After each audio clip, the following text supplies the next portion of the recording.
Parce que ce n'est qu'en allant le faire que vous allez pouvoir connaître où sont les erreurs. Mais si vous restez sans passer à l'action, vous vous dites, ouais, est-ce que ça va? Est-ce que les gens vont même aimer? Comment vous allez faire pour savoir que les gens vont aimer si vous ne vous mettez pas sur le marché avec ce que vous avez déjà? D'aucuns attendent avoir l'argent avant que le produit soit trop parfait. Non, n'attendez plus. Passez à l'action. Tout d'un trait. Vous savez, ne dit-on pas que qui ne risque rien n'a rien? Alors, à un moment, le vendeur est celui-là qui se permet de prendre des risques. Et il assume. Et en assumant, vous allez tirer des leçons. Aspires-tu vraiment à lancer un business rentable?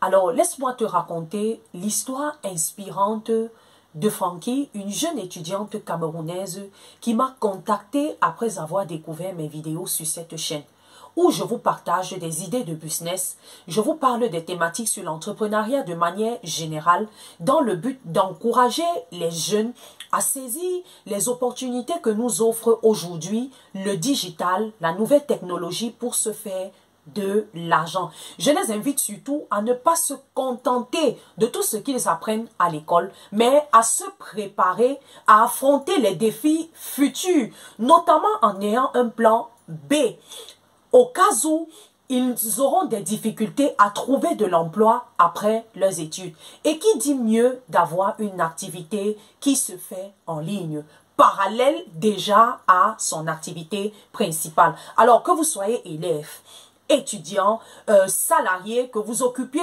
un poste quelconque au sein de la société, l'activité en ligne aujourd'hui est l'une des opportunités qui peut vous permettre d'avoir une source de revenus en plus pour arrondir non seulement vos fins du mois, mais de vous préparer à gagner un peu plus pour secourir aux besoins de votre famille. Alors, dans cette vidéo, je vais partager avec vous mon échange avec Frankie.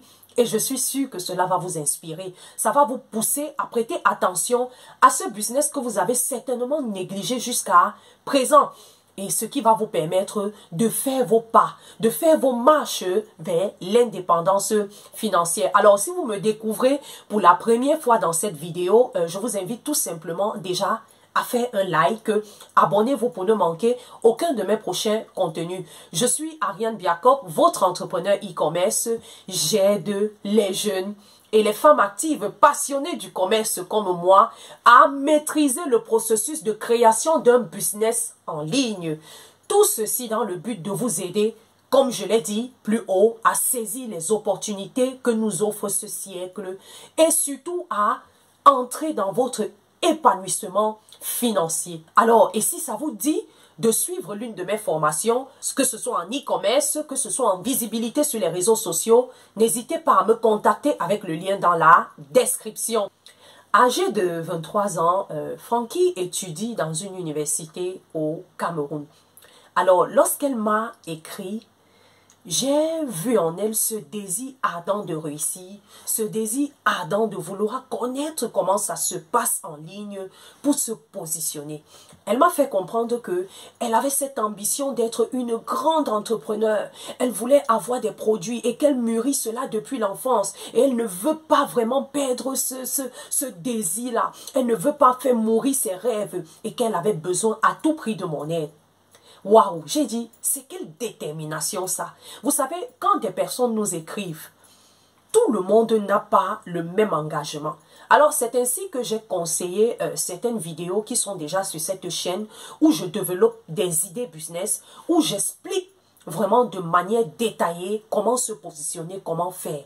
Et c'est ainsi que Frankie a suivi avec empressement mes conseils. Alors, vraiment, je suis très en joie. Pourquoi? La semaine dernière, elle m'a écrit pour me dire, j'ai suivi tes conseils et voici le résultat. Waouh!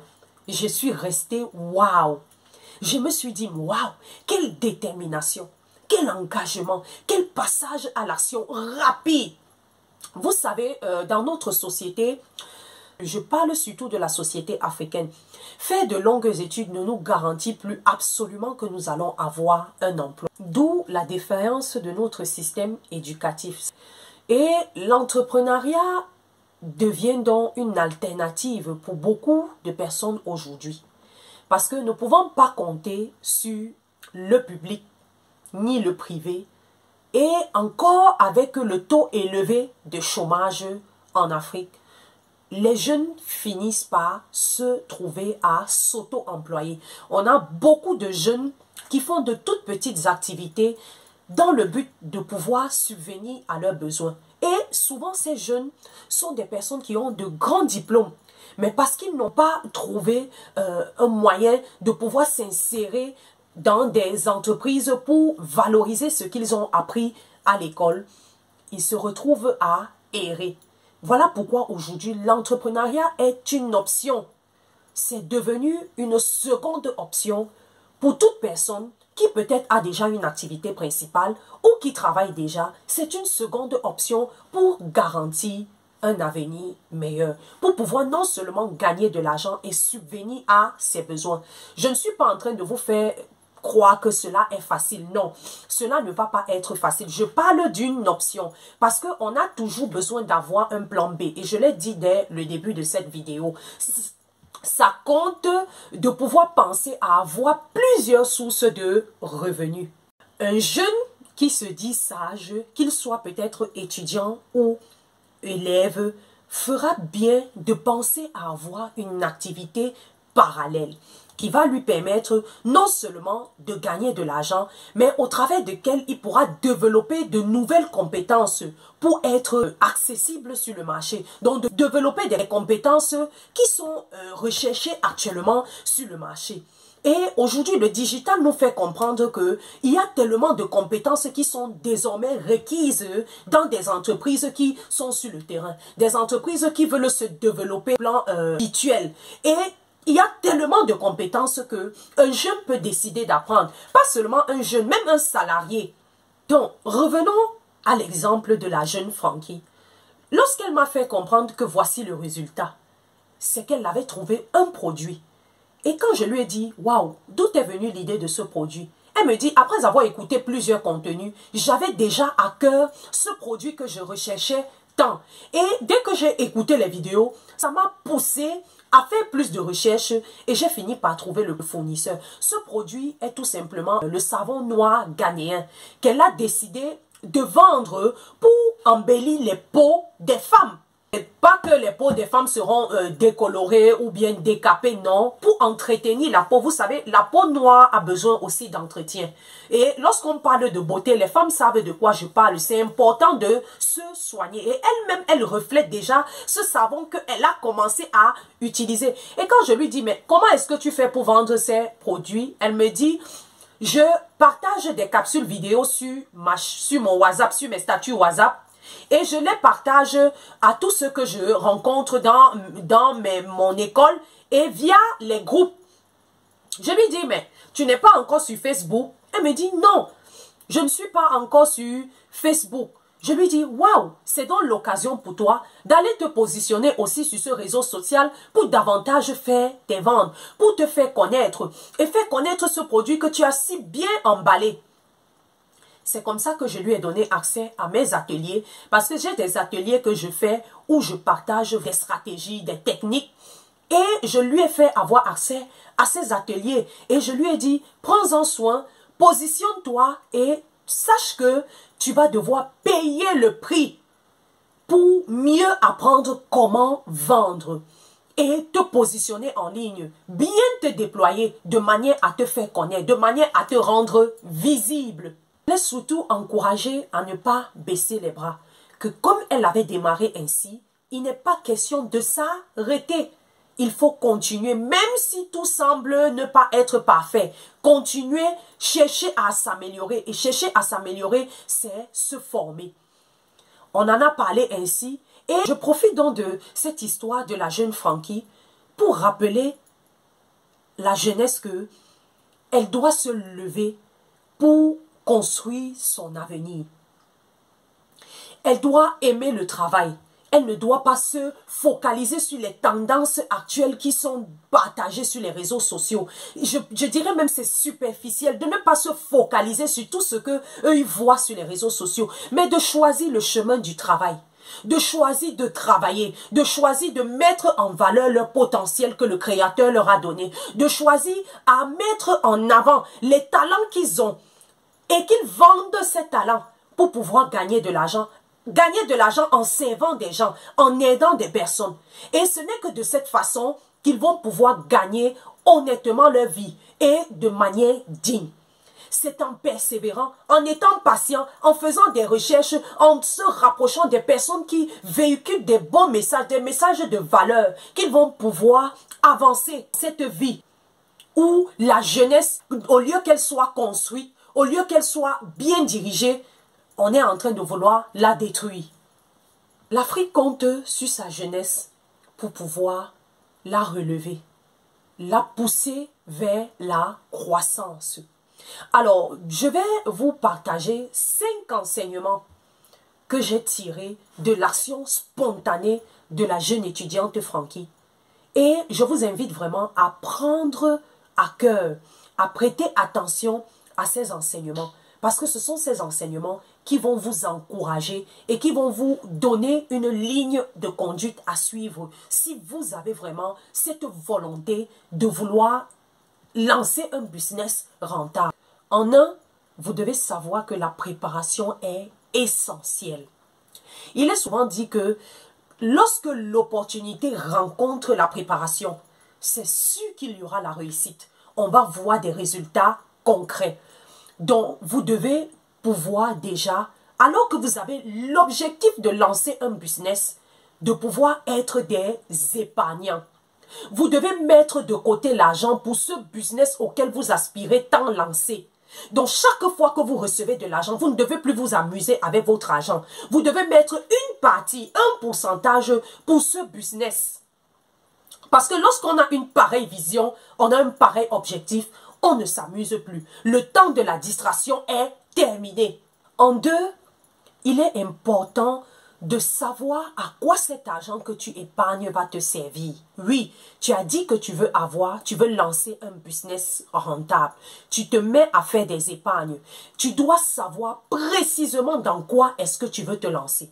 C'est l'exemple de la jeune Frankie. Elle avait déjà un projet en tête. Elle avait déjà un produit qu'elle visualisait. Et dès qu'elle a été dirigée, elle a été conseillée, ça lui a tout simplement donné de passer à l'action aisément. Donc, tu dois pouvoir déjà définir quel secteur d'activité dans lequel je veux me lancer. Quel est ce secteur d'activité? Quel est ce produit que je veux vendre?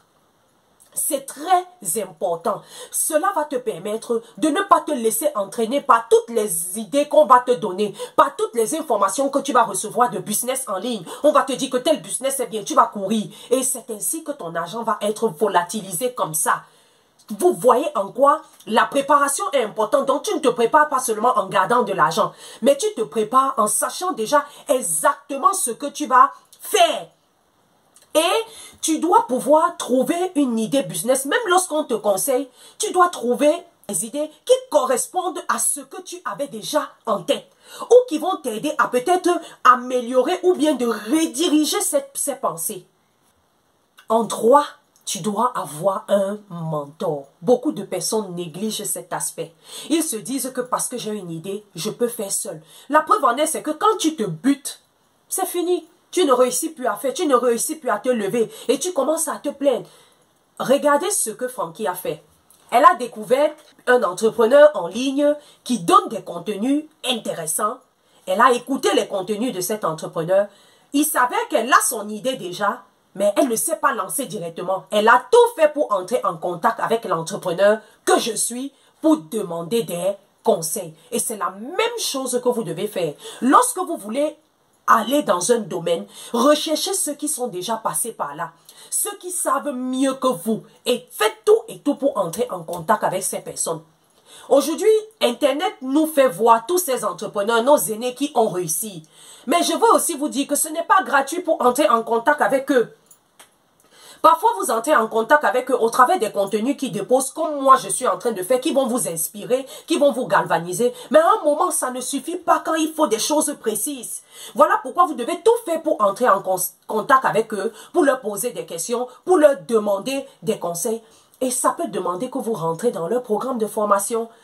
Ils organisent parfois des ateliers à moindre coût. Vous devez payer le prix pour aller assister à ces ateliers parce que vous allez les rencontrer face à face. Ils vont vous donner suffisamment de temps. Vous devez tout faire pour être en contact avec ces personnes qui ont réussi, pour pouvoir obtenir des stratégies gagnantes qui vont vous permettre d'avancer dans votre propre business. 4. Vous devez connaître votre cible. À qui est-ce que vous voulez vendre ce produit que vous avez déjà en tête, ce produit que vous avez déjà bien ficelé? À qui est-ce que ça va servir? C'est important de connaître à qui est-ce que vous allez vendre. Parce que ce qui est-ce que vous allez vendre va déterminer aussi le prix de votre marchand, de votre produit. Où est-ce que vous allez aller chercher ce produit? C'est très important de ne pas vendre seulement des choses pour vendre. Vous devez savoir, vous assurer que le produit ici que je vends correspond à une catégorie de personnes. Et vous devez pouvoir déjà le faire en passant par une étude de marché. Donc, lorsque je vous dis à qui est-ce que vous vendez votre produit, c'est le travail que vous faites derrière, au préalable. C'est ça qu'on appelle faire une étude de marché. Mais maintenant, vous faites cette étude du marché à votre niveau. Parce que en fonction de l'échelle de votre activité, l'étude de marché aussi peut différencier. Vous voyez les grosses entreprises de production, lorsqu'ils font des études de marché, c'est sur l'échelle nationale, peut-être internationale, pas des sondages, pas des enquêtes. Mais vous, à votre niveau, puisque vous êtes débutant, vous devez analyser. Prenons l'exemple de Frankie, c'est d'elle que nous tirons cette motivation. Alors, elle savait déjà que je veux vendre du savon aux femmes pour embellir leur peau. C'est là où je dis que le produit doit correspondre vraiment à votre cible. Aujourd'hui, nous avons les femmes qui veulent avoir une belle peau. Par exemple, moi, je veux continuer d'avoir une belle peau sans toutefois me décaper. Et le savon noir est une bonne option pour moi. Alors, si je vois ce savon, je vais l'acheter parce que ça me correspond. Donc, il est important de définir votre cible au préalable.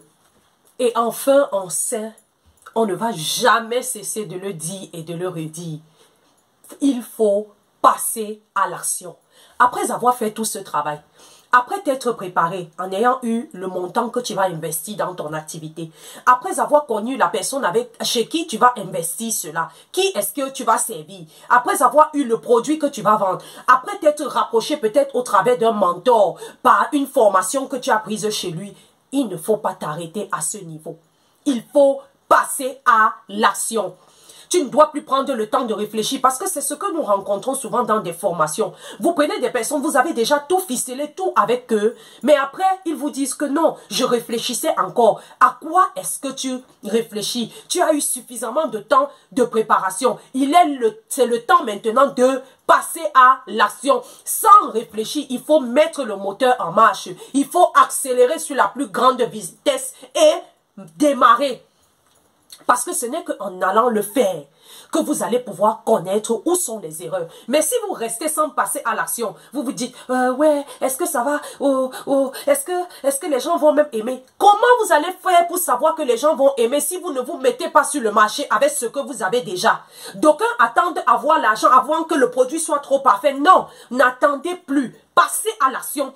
Tout d'un trait. Vous savez, ne dit-on pas que qui ne risque rien n'a rien? Alors, à un moment, le vendeur est celui-là qui se permet de prendre des risques. Et il assume.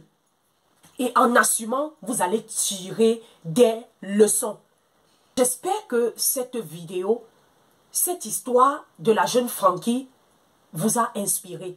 Et j'espère que vous allez passer par la suite à l'action. Si vous aimez ce genre de contenu, laissez-moi un commentaire, faites un like, surtout partagez autour de vous pour aider et booster plusieurs personnes, que ce soit dans vos familles, que ce soit vos amis. Et disons-nous à la prochaine pour un autre contenu vidéo. Au revoir.